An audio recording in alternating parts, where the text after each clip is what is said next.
بسم اللہ الرحمن الرحیم۔ حضرت محقول الشامی، علم و عمل کا پیکر، عاجزی کا چراغ۔ اسلامی تاریخ میں ایسے بہت سے بزرگ گزرے جن کے علم، تقویٰ اور عاجزی آنے والی نسلوں کے لیے ہدایت کے راستے روشن کیے۔ ان عظیم ہستیوں میں ایک نام ہے حضرت محقول الشامی کا۔ آپ کا پورا نام عبداللہ محکوم بن مسلم شامی تھا۔ ابتدائی زندگی، غلامی سے علم کی بلندی تک۔ حضرت محقول کی زندگی کا آغاز کسی بڑے گھرانے میں نہیں ہوا۔ آپ ایک غلام تھے جنہیں بعد میں آزاد کیا گیا۔ آزادی کے بعد اکثر لوگ دنیاوی آسائشوں کی طرف مائل ہو جاتے ہیں، لیکن حضرت محقول نے ایک مختلف راستہ چنا، علم کا راستہ۔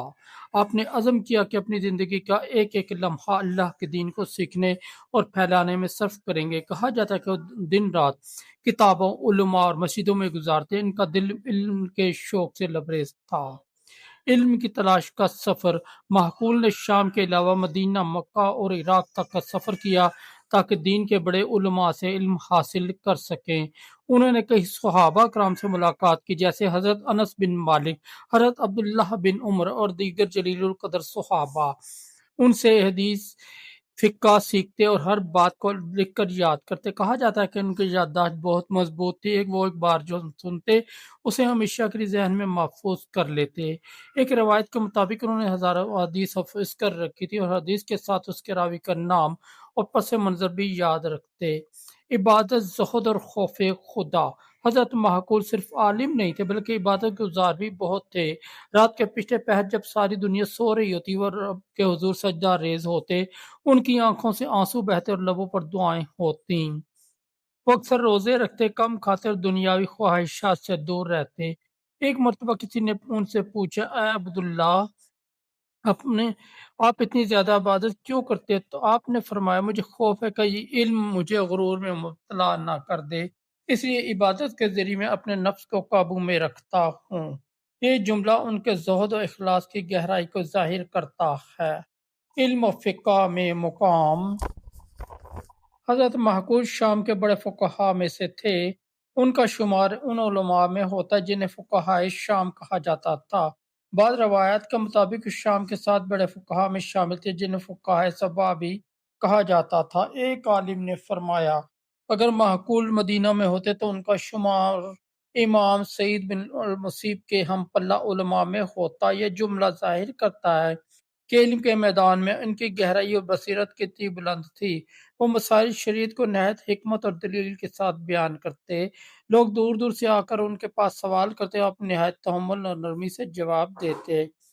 عاجزی اور انکساری کا نمونہ۔ اگرچہ حضرت محقول کا علم بے مثال تھا مگر ان کی عاجزی اس سے بھی زیادہ نمایاں تھی کہ اگر کوئی ان کی تعریف کرتا تو آپ رونے لگتے اور فرماتے، اللہ مجھے ان صفات والا بنا دے جو تم بیان کرتے ہو، اور وہ عیوب مٹا دے جو تم نہیں جانتے۔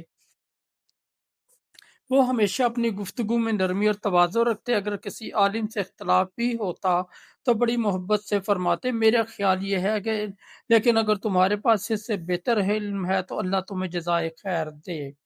یہی اخلاقی بلندی ان کی شخصیت کو ایک روشن مثال بناتی ہے۔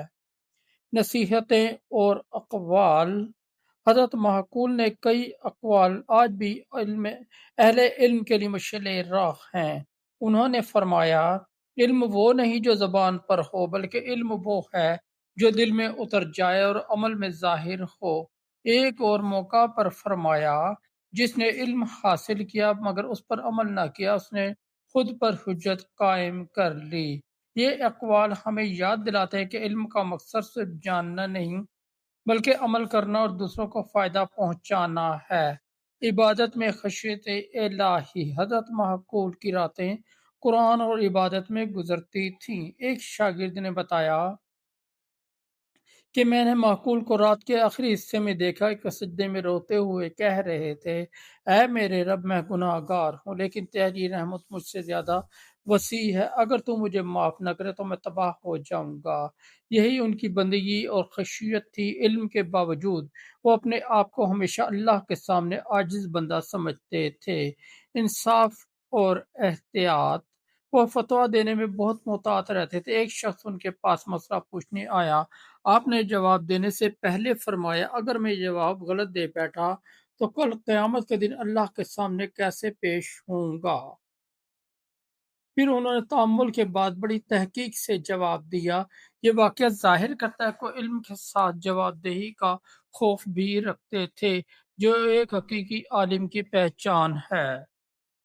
وفات اور آخری ایام: حضرت معقول الشامی رحمۃ اللہ تعالی علیہ کی وفات 112 ہجری کے قریب ہوئی۔ ان کی وفات کے وقت شام کے علماء اور عوام رو رہے تھے۔ لوگ کہتے تھے آج شام کا چراغ بجھ گیا۔ واقعی وہ چراغ تھے جو علم و تقویٰ سے دلوں کو منور کرتے رہے۔ آپ کی وفات کے بعد بھی آپ کے شاگردوں نے ان کا علم زندہ رکھا اور ان کی روایات آج بھی کتب حدیث و فقہ میں محفوظ ہیں۔ زندگی کا سبق: حضرت معقول الشامی رحمۃ اللہ تعالی علیہ کی زندگی ہمیں کئی سبق دیتی ہے۔